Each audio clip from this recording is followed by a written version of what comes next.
رسول کی اطاعت کلی اور شدید محبت مل کر کیا بنیں گی؟ اتباع. اور اتباع کا درجہ کیا ہے؟ قل ان کنتم تحبون اللہ فاتبعونی یحببکم اللہ. اے نبی ان سے کہہ دیجئے اگر تم اللہ سے محبت کرتے ہو تو میرا اتباع کرو، میری پیروی کرو، میرے نقش قدم پر چلو. اب آپ سوچئے اگر ہم کاروبار کر رہے ہیں، فرض کیجئے کوئی شخص 100% دیانتداری سے کام کر رہا ہے، کوئی شخص سود کے اندر براہ راست ملوث نہیں ہے، نماز پڑھتا ہے، روزہ رکھتا ہے، لیکن یہ اتباع نہیں کر رہا جو حضور نے جو کام کیا تھا کہ غلط نظام، طاغوتی نظام کو جڑ سے اکھاڑ کر پھینکا جائے اور اللہ کا دیا ہوا دین حق قائم کیا جائے، تو اتباع میں کیا حصہ ہے اس کا؟ کوئی نہیں. ایک سوال آپ سے کرتا ہوں،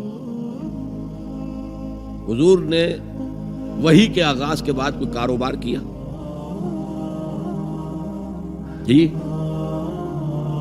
آپ پہلے بہت اچھے تاجر تھے، بہت کامیاب تاجر تھے، اس وقت کا ایکسپورٹ امپورٹ، قافلہ لے کر جا رہے ہیں شام، قافلہ واپس لے کر آ رہے ہیں، لیکن جیسے ہی وحی آ گئی، یا ایھا المدثر قم فانذر وربک فکبر، اے لحاف میں لپٹ کر لیٹنے والے اب کھڑے ہو جاؤ، کمر کس لو، گارڈ اپ یور لائنز، اپنے مشن کا آغاز کرو. اس کا آغاز کیا ہے؟ انذار، خبردار کرو انہیں کہ زندگی یہی زندگی نہیں ہے، اصل زندگی آخرت کی زندگی ہے، اور قیامت کے دن تمہیں حساب جو ہے اپنا پیش کرنا ہوگا، جواب دہی کرنی ہوگی.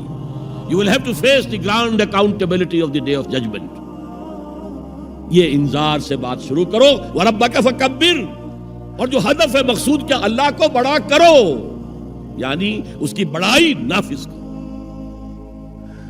پارلیمنٹ میں بھی اس کا حرف آخری ہو، لِتَكُونَ كَلِمَةُ اللَّهِ هِيَ الْعُلْيَا، تاکہ اللہ کا کلمہ سب سے اونچا ہو جائے. یہ نہیں کہ صاحب ہمارے تو 60% لوگوں نے یہ رائے دے دی، بس اب ہم نہیں جانتے کہ قرآن میں کیا ہے یا کسی اور آسمانی ہدایت میں کیا ہے، تورات میں کیا ہے، انجیل میں کیا، ہم نہیں جانتے. اگر ہم اس کے خلاف جد و جہد نہیں کرتے تو اتباع میں کوئی حصہ نہیں ہے. جو اطاعت تھوڑی بہت ہم کر رہے ہیں وہ بھی جزوی ہے، کلی نہیں ہے. اسی لیے دنیا کی رسوائی وہ تو ہمارے ماتھے پر لکھی ہوئی، ضربت علیہم الذلۃ والمسکنۃ وباؤوا بغضب من اللہ. آج ہمارا حال یہ ہے. تو اتباع رسول، محبت رسول کا تقاضا، وہی جد و جہد کرو، وہی جد و جہد کرو. اسی کا نام جہاد فی سبیل اللہ ہے. بدقسمتی سے خود ہم نے غلط انٹرپریٹیشن جہاد کی ہے، جس کی وجہ سے دشمنوں کو موقع ملا. جہاد کے معنی جنگ، حالانکہ جہاد کے معنی تو جنگ نہیں ہے. جہاد جد و جہد کا نام ہے، کوشش. جہد کے مقابلے میں آئے گی تو وہ جہاد ہے. جہد یک طرفہ ہے تو جہد ہے، اور دو طرفہ ہو رہی ہے، رسہ جو ہے آپ ادھر کھینچ رہے ہیں وہ ادھر کھینچ رہے ہیں، یہ جہاد ہے. آپ توحید کا پرچم اٹھائے ہوئے ہیں، توحید پھیلا رہے ہیں، وہ شرک پھیلا رہے ہیں، یہ جہاد ہے. کوئی مغربی ڈیموکریسی چاہتا ہے، کوئی سوشلسٹ ڈیموکریسی چاہتا ہے، ان کے درمیان رسہ کشی ہوگی کہ نہیں ہوگی؟ یہ جہاد ہے. قتال تو جہاد کی 9 منزلہ عمارت میں جا کے 9ویں منزل پر قتال فی سبیل اللہ، اور یہ دونوں قرآن کی اصطلاحات ہیں. ہم نے جہاد کو بھی جنگ بنا دیا، تو پھر تو اب ہر شخص کو قرآن میں جنگ ہی جنگ نظر آئے گی. جہاں جہاد کا لفظ آیا جنگ، جہاں جہاد کا لفظ آیا جنگ. اسی سے تو ان کو موقع مل گیا. اے نبی آپ ان کافروں کی باتیں نہ سنیں، نہ ان کے باتوں میں آئیں، چاہے وہ صاف انکار کر رہے ہیں اور چاہے وہ کوئی مصالحت چاہتے ہیں کہ محمد کچھ نرمی دکھاؤ، کچھ ہماری مانو، کچھ اپنی منوا لو. یہ تم نے جو کل پیدا کر دی ہے، گھر گھر لڑائی ہو رہی ہے، اولاد ماں باپ سے جدا ہو گئی، بہن بھائی سے جدا ہو گیا، شوہر بیوی سے جدا، بیوی شوہر سے جدا. جو کہتے ہیں کہ a house divided amongst itself can not stand, ہمارا تو تم نے قبائلی جو ہمارا روب تھا وہ ختم کر دیا دنیا میں. لہذا ایسا کرو، کچھ مصالحت کرو، کچھ اپنی منوا لو، کچھ ہماری مانو. قرآن نے کہا وَدُّوا لَوْ تُدْهِنُ فَيُدْهِنُونَ فَلَا تُطِعِ الْمُكَذِّبِينَ. ان کی بات نہ سنیے.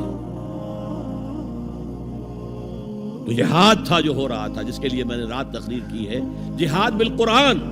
فَلَا تُطِعِ الْكَافِرِينَ وَجَاهِدْهُمْ بِهِ جِهَادًا كَبِيرًا.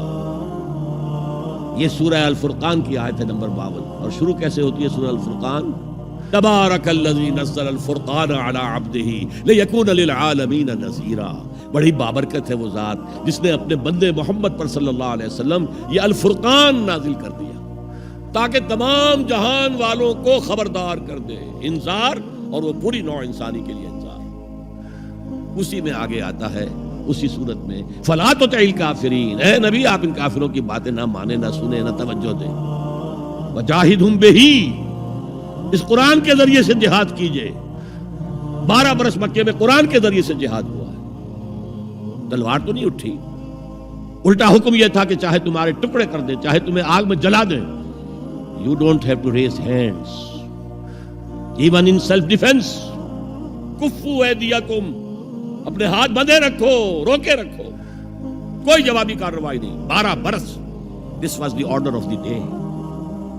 یہ جہاد بالقرآن، اس جہاد بالقرآن کے ذریعے سے لوگوں کو کھینچا گیا. پھر بیعت لے کر ان سے ان کو منظم جماعت بنایا گیا. پھر ان کا تزکیہ کیا گیا. تزکیہ کس بات کا؟ دل میں کوئی ولولہ، کوئی امنگ، کوئی حوصلہ، کوئی طلب، کوئی مقصود نہ رہ جائے سوائے اللہ کی رضا کے حصول کے اور آخرت کی فلاح کے حصول کے. جب تک پاک نہیں ہو جائے گا دل، جب تک دل سے ساری امنگیں، ساری ایمبیشن نہیں نکل جائیں گی سوائے اللہ کو راضی کرنا اور آخرت کی فلاح طلب کرنا، یہ ہے تزکیہ. یتلو علیہم آیاتہ ویزکیہم ویعلمہم الکتاب والحکمہ. اگر اس نقش قدم پر آپ نہیں چل رہے تو حضور کے ساتھ محبت کا دعویٰ باطل ہے. آپ مسلمان ہیں، ٹھیک ہے، آپ مانتے ہیں انہیں اللہ کا رسول، اور آپ درود بھی بھیج دیتے ہیں، نماز میں بھی درود ابراہیمی ہے، سب کچھ ہے. لیکن یہ ہے کہ اتباع رسول، محبت رسول کے بغیر نہیں.